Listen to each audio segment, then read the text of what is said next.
Good morning. It's great to be here, and thank you, Guy, for the introduction. I don't have any slides, so it's going to be a little bit awkward today. I'm going to talk about the last book that my father wrote, and he actually finished drafting the book just 2 weeks before he passed away. The book is titled No Room for Small Dreams, because when my father finished writing the book, I asked him if he has any regrets in life. It was not an autobiography, and it was not a memoir, and we did not expect him to leave us. But just as through the discussion, I asked him if he has any regrets. And he said, yes, I have one regret. He said, when I look at Israel, where it is today, and I think about the dreams that we had when we founded the nation, I only now realize that we should have dreamt more, and that our dreams should have been bigger. And as I said, the book was drafted and finished just a couple of weeks before he passed away. He never lived to see the book. And so we decided that anyway to take it to the publishing, and we just published it in September of 2017, so this is like 4 months from now. My father, for the first time, wrote a book about his life. He wrote 19 books before that. And all those books were about visions and ideas. He never wrote about himself.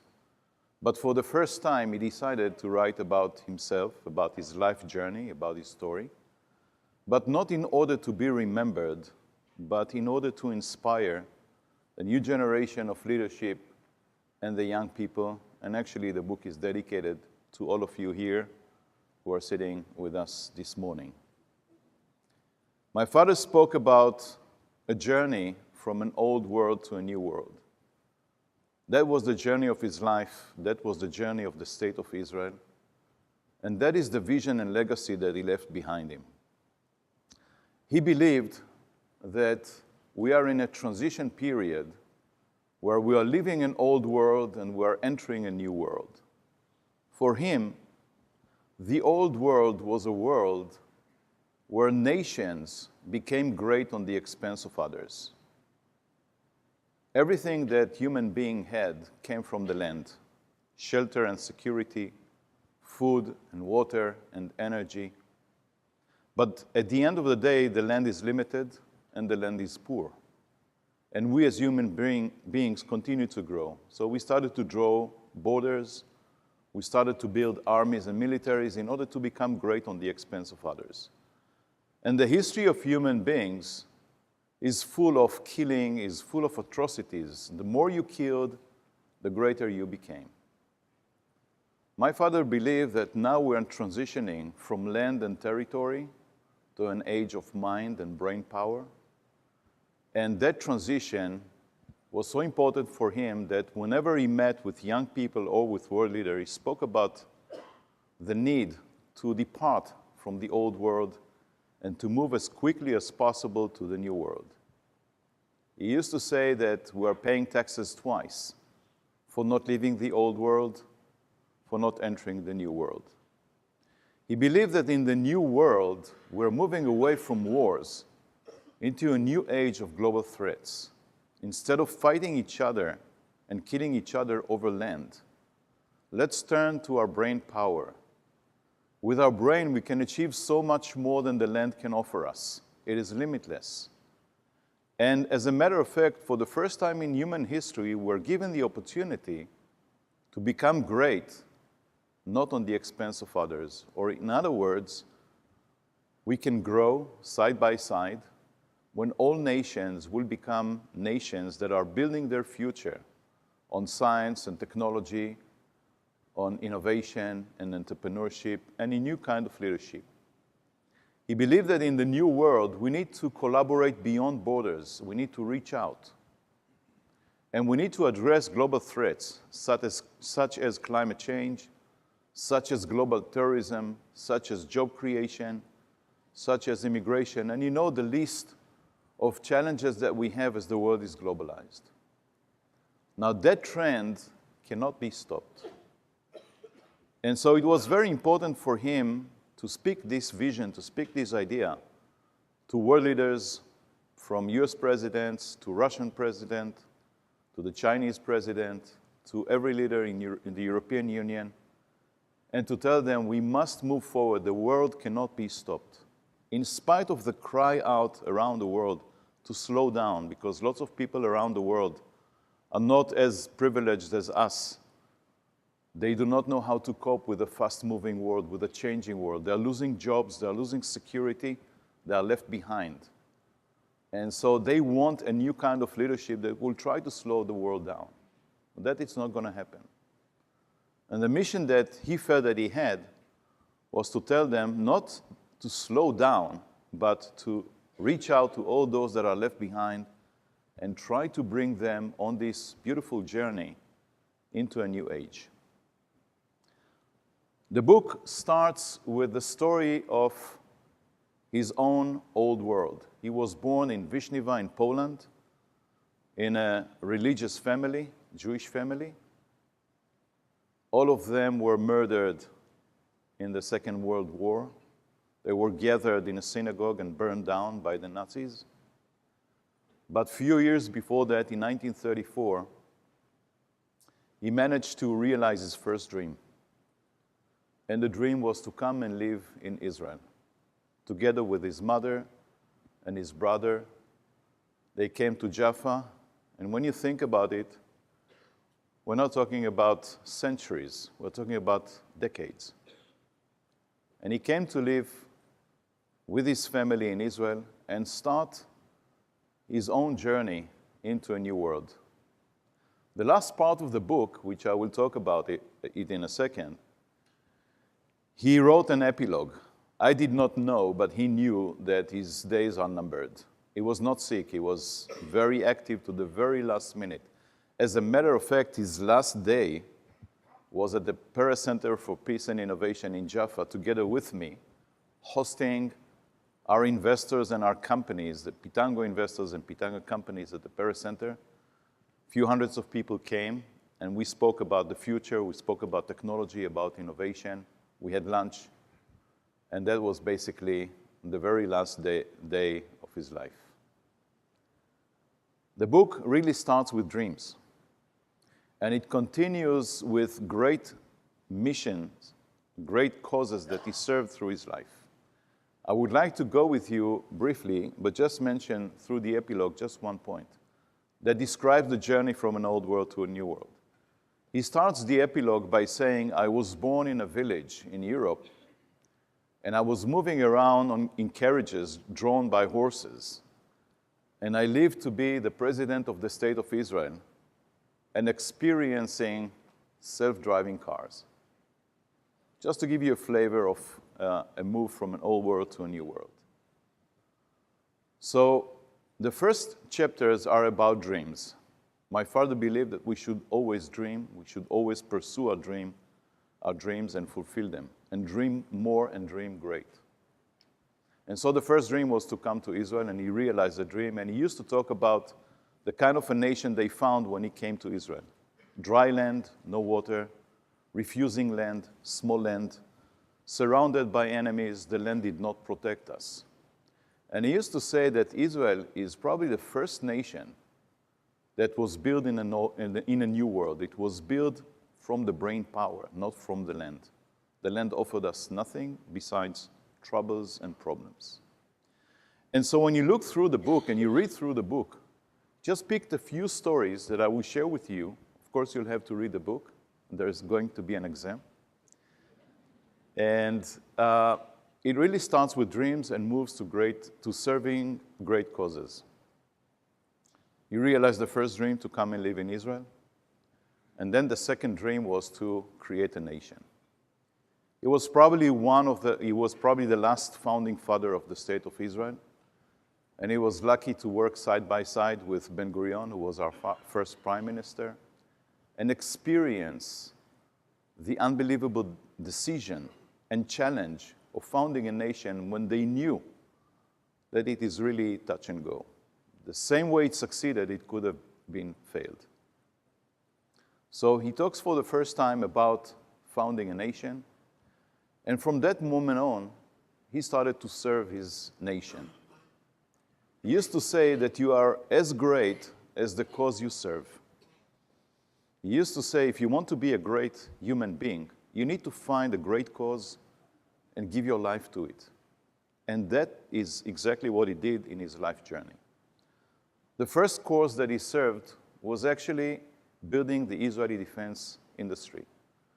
When you think about the journey of Israel, it is a journey of innovation. It started by founding a nation, and in order to populate the nation, we needed to innovate in agriculture, in water technologies, and in energy. And so that was the first stage of innovation in the state of Israel. But right after that, we had to move into the second stage of innovation and build our defense industry. We were outnumbered, we were surrounded, we were not protected, so we had to innovate. And my father, for the first time, writes about his great startups, if you will, as a servant of the state of Israel. The first one of them is called Dimona. In the 50s, he managed to build a nuclear facility in Israel against all the odds, against all the opposition from the government, without funding. He still managed to pull out a project. When you think about it, in the 50s, Israel could barely produce bicycles. Nevertheless, he managed to pull this through, and the creation of Dimona gave Israel the ability to survive in its journey until these very days. A good part of his life is dedicated to make Israel militarily as strong as possible. He was the one who introduced space and missiles and computers in the service of defense, things that led later on to Iron Dome and to cybersecurity. And most of his life was dedicated to secure Israel. Then, for the first time, he reached the office of the prime minister. He was, by the way, the only one who served both as prime minister and president. He had lots of dreams, but when he took office, he realized that our economy is collapsing. The state of Israel was founded by people that came from Eastern Europe, from socialist economies. We had about 444.9% inflation rate at the peak when he became prime minister. Within a year, he managed to flatten it to zero, and ever since, the Israeli economy is very stable. He understood that, again, the journey from an old world to a new world needs to be continued. And we need to leave the socialist economy of the old world and enter a new economy of globalization, of technology, of innovation. And that chapter is known to many today as the startup nation. Based on the innovation in agriculture, water, energy, based on innovation in the defense industry, based on the universities that rose before we had a nation. In the late 80s, Israel started to become a technology and innovation superpower. Today, we have two main engines that drive the Israeli innovation to where it is today. The first engine is the fact that lots of global enterprises came to Israel in order to innovate. Israel at that time was an island, detached from the world. We did not have internet, but very loyal and very bright engineers that could have been drafted in the service of innovation for great companies. Today, we have 350 global enterprises that are deeply innovating in Israel, including companies such as Apple that never, ever stepped outside of Silicon Valley. They bought one of our companies, Anobit, and based on Anobit, they actually created an R&D center. And today you can see all of them in Israel, from Amazon to Microsoft to Facebook. And by the way, when you think about the global enterprises, maybe they are symbolizing in many ways this transition from an old world to a new world, from land to mind. Because when you look at the greatest companies today in America, you'll find out that 7 out of the most valuable companies, the 10 most valuable companies are technology companies. They took away oil and gas and chemical and construction, and they placed Apple and Alphabet and Amazon, and you know the names. By the way, the same is happening in China. The greatest Chinese companies are internet companies. And the same is happening in Israel. The greatest companies in Israel are now technology companies. And that trend will continue all over the world to show you the power of technology and innovation, the fact that greatness will come from the brain and not from the land. My father focused on global enterprises in this third stage of innovation, knowing that they can bring investment, they can bring experience, they can bring connection to the market. And he used to invite and talk to every CEO around the world to bring them to Israel, from Intel to IBM to many others. That trend continues on and on today. Just in the last couple of months, 20 new enterprises, global enterprises, decided to set up a shop in Israel. Side by side, we started to embrace entrepreneurship. And today in Israel, we have 7,000 companies that have been created by Israeli entrepreneurs. Many of them are in Israel. Lots of them reside in New York. New York became probably the greatest technology city, the greatest Israeli technology city in the world. The same is happening here. Just like Pitango is growing here, many other companies are growing here, and in New York, and in Israel, and elsewhere. Today, we are seeing about $6 billion invested in those 7,000 companies every year, and that number continues to grow. Thanks to the fact that the world is transitioning to a new world, we started to take everything from molecular representation to digital representation.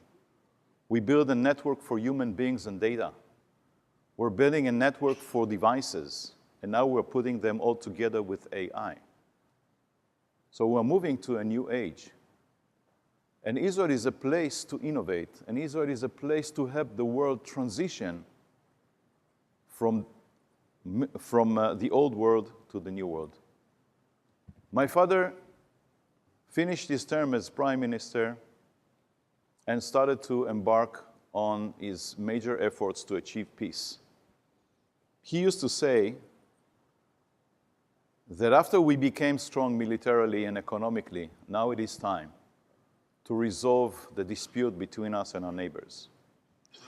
The Zionistic movement that started with Herzl and was realized by Ben-Gurion in the foundation of the State of Israel, in his eyes, was to be continued to a point where our neighbors, the Palestinian people that are living in the State of Israel, in our promised land, which we all believe is ours, will create their own nation, their own state, a democratic state, a demilitarized state, where we can live together with them.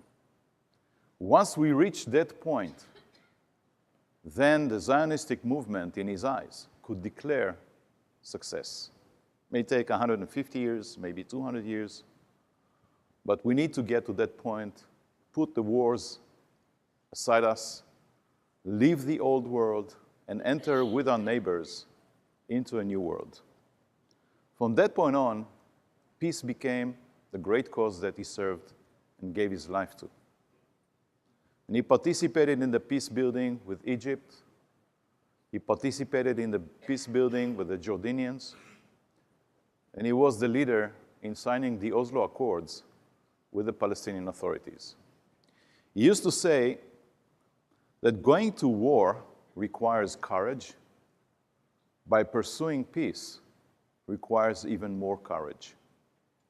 When you go to war, there is an enemy, your people are unified, and they are behind you, supporting you, knowing that you have to fight, and you have to win. And everybody is ready to participate and give their lives to it. But when you go to peace, you start dividing your people, because lots of people believe that Israel, the whole land is ours. It is not to be shared with the Palestinians. There is no room for a Palestinian state. And you know that when you go on a peace process, people will die.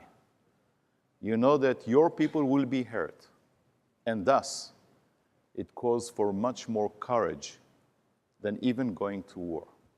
But he was a very brave man, and he used to say, I'd rather be controversial doing the right things for tomorrow than being popular to win the ballots today. That was his life. The Oslo Accord cost us the life of Yitzhak Rabin, who was the prime minister working with my father on the peace agreement. And my father realized that reaching the Oslo Accord will cost him his political career. And he was ready to move to the next chapter. By the way, in every setback in his life, he never looked back. He said, I cannot change the past, I can only shape the future. And so he had this unbelievable ability to rise and move forward. Whether he lost a political campaign, whether he finished signing the Oslo Accord and realized that the people are not there, they're not behind the leadership, he never looked back, always forward. At that point in time, he decided to build the Peres Center for Peace, 22 years ago after the Oslo Accord. And his vision was that peace is not to be made only between leaders. It should be made among people. And he took upon himself the mission to bring people together to discover that we're the same, that all we want is to be happy, that our children will be safe, that we have a better life. We don't want to kill each other, and we don't want to die over land. We're telling ourselves some crazy stories, and we're going to war and killing each other. And so the center ever since has been doing different projects, bringing Jews and Arabs. Some of the Arabs are Israeli Arabs, some of them are Palestinians, and of course we have Jews involved in this, Israelis. And I'll share with you a couple of projects that we are doing on the healthcare side. The first one, we have a program which is called Saving Children. The Palestinian Authority does not have the infrastructure to save children. So the Peres Center came forward and said, we are ready to raise money and bring those children to Israeli hospitals to save their life.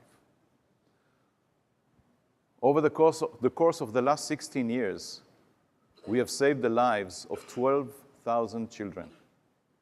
Last year, I just came from AIPAC. Last year, I stood on stage in AIPAC together with a young boy, 12 years old, Yusuf, who had a heart surgery through this program when he was 1 month old. And my father used to say, we're not only saving his life, we're saving his future. And we are saving the future of his family. So when they go back to their hometown and their villages, they can talk about a different Israel. So 12,000 families have gone through this. Later on, the Palestinian authorities asked us to do more, but there's so much you can do. And we offered them a different project. We said, why don't you bring your physicians to Israel? We'll train them in Israeli hospitals, and then they'll go back.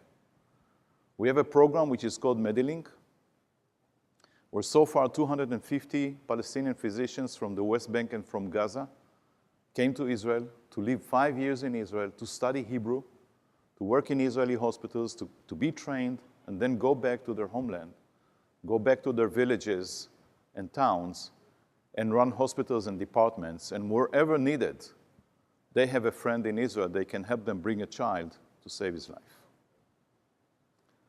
The list and the stories, there are full stories that will touch your heart through those processes, things that we are doing. I'll share with you one of them. 6 months ago, a young Israeli soldier, a wonderful, beautiful young woman, was protecting the Temple Mount in the Israeli Defense Forces, and she was stabbed by terrorists. She was murdered. Her name was Adas Malka. When we heard the news and we saw the picture, we knew immediately that Adas was one of those girls that participated in our projects for basketball for girls. We went to see the family to pay them our respect, and we brought a lot of pictures from the 1 year that she played at the center together with Palestinian girls and Israeli Arab girls. And the family said that was the most beautiful year in her life. She learned so much. She made friends. and please continue the kind of work that you are doing. The last 3 years of my father's life was at the Peres Center for Peace. He finished his term as president after 7 years, and we decided to embark on his vision and write the second chapter of the Peres Center for Peace, knowing that he may not be part of it, but I will continue to lead it. And we decided to change the name of the Peres Center for Peace to the Peres Center for Peace and Innovation.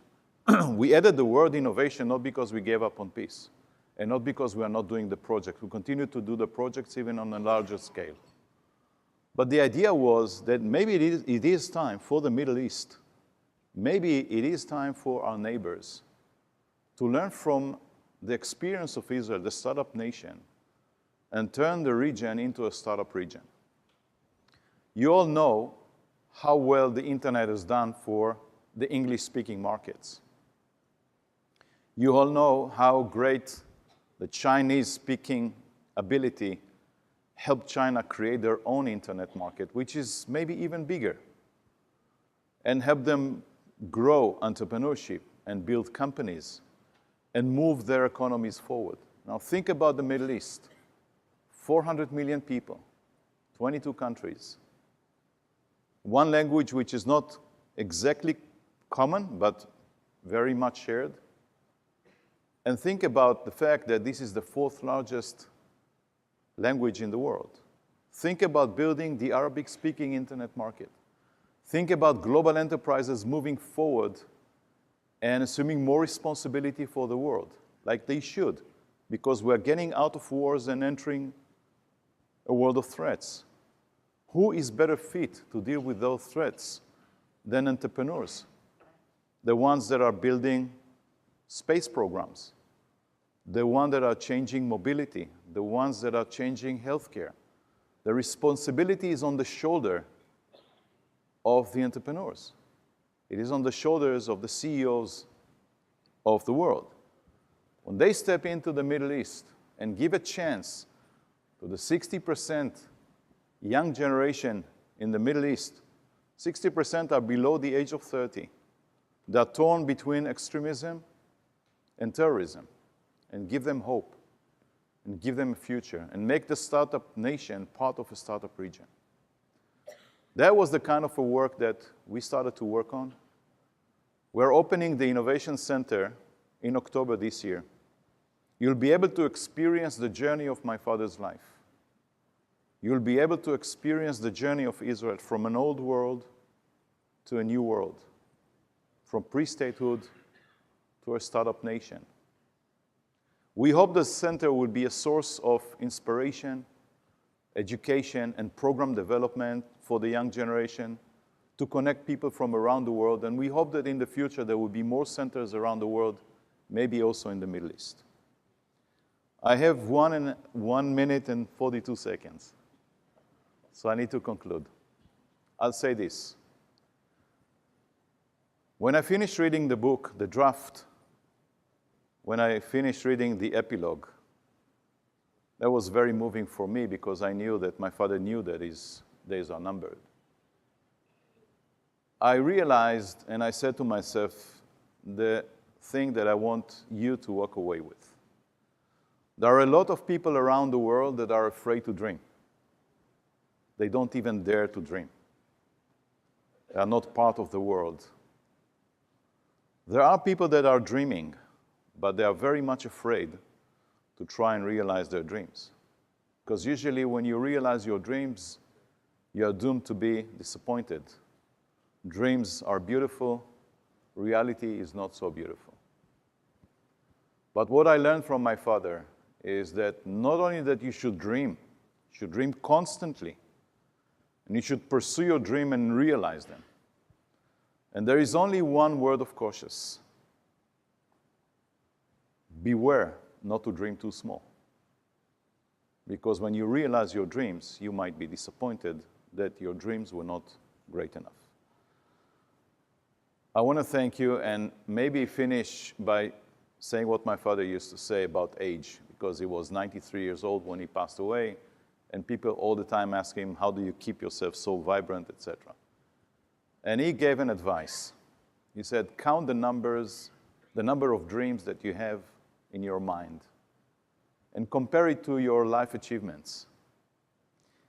If you have more dreams than achievements, then you are young. Thank you.